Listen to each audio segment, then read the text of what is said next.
Hello, fellow classmates. I'm Ava, and today I'm going to be talking about human trafficking in hopes to bring awareness. This is a very serious topic, and it's an issue, especially in today's time.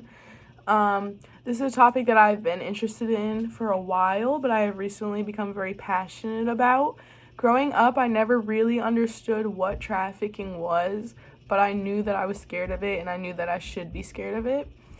I never thought that it could happen to people like me in a town like New Bern, and a common misconception is that traffickers take children and women to faraway places, but the truth is it can happen in your hometown, even in your backyard, and it can also happen to anyone, not just women and children. In the Fox News article, Human Trafficking in America Amongst the Worst in the World, updated on June 23rd, 2019, it stated that the U.S. is again ranked as one of the worst countries in the world for human trafficking. So what exactly is human trafficking? There's two types of trafficking. There's sex trafficking and then there's labor trafficking. According to an article by the United States Department of Justice, updated on October 13th, 2020, human trafficking is modern-day slavery. It is a crime that involves forcing a person against their will to provide labor or services or to engage in commercial sex acts.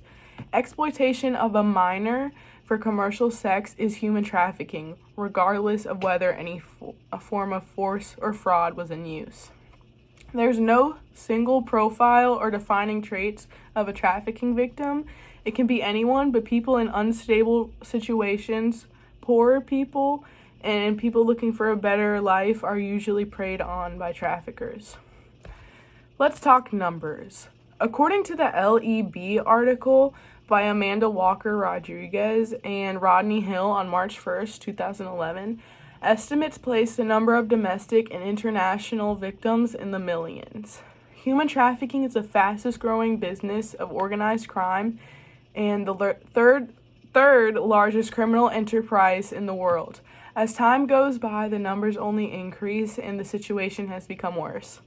Statistics strictly in the U.S. are more than 10,000 people become victims of trafficking each year. Women are approximately 7 times more likely than men to be trafficked, and the average age for sexual exploitation is 15 to 17, while the average age for labor trafficking is around 20. In the Polaris article Myths, Facts, and Statistics published in 2019, Polaris worked on 11,500 situations of human trafficking. These situations involved 22,326 individual survivors, nearly 4,384 traffickers, and 1,912 suspicious businesses.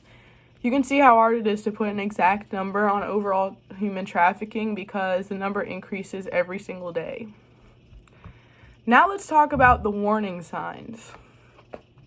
In the National Human Trafficking Hotline article recognizing the signs, it goes over the signs of both labor and sex trafficking. Labor trafficking is usually noticed when a worker feels pressured by their employer to stay in a job or a situation they want to leave.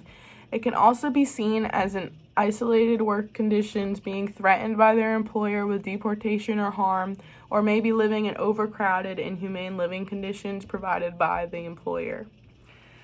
The signs of sex trafficking can include someone saying they felt pressured into sex acts, having a pimp or a manager, having a controlling partner, sponsor, or guardian who will not allow them to talk to anyone alone, or who monitors them at all times. Many cases of human trafficking involve a hotel. Hotels are very commonly linked to sex trafficking, so keep that in mind when you're traveling. Sometimes the signs are hard to identify, but they are there. Human trafficking is a scary thing that can happen to anyone, any race, any background, any sexual orientation, and in any country. Look for the signs and the red flags. If you do see something suspicious, you can report it by calling 911 if you or someone else is in immediate danger, or call the Human Trafficking Hotline at 1-888-373-7888. be safe, watch your surroundings, and thank you for listening. I hope this has filled you with more knowledge and a better insight on human trafficking.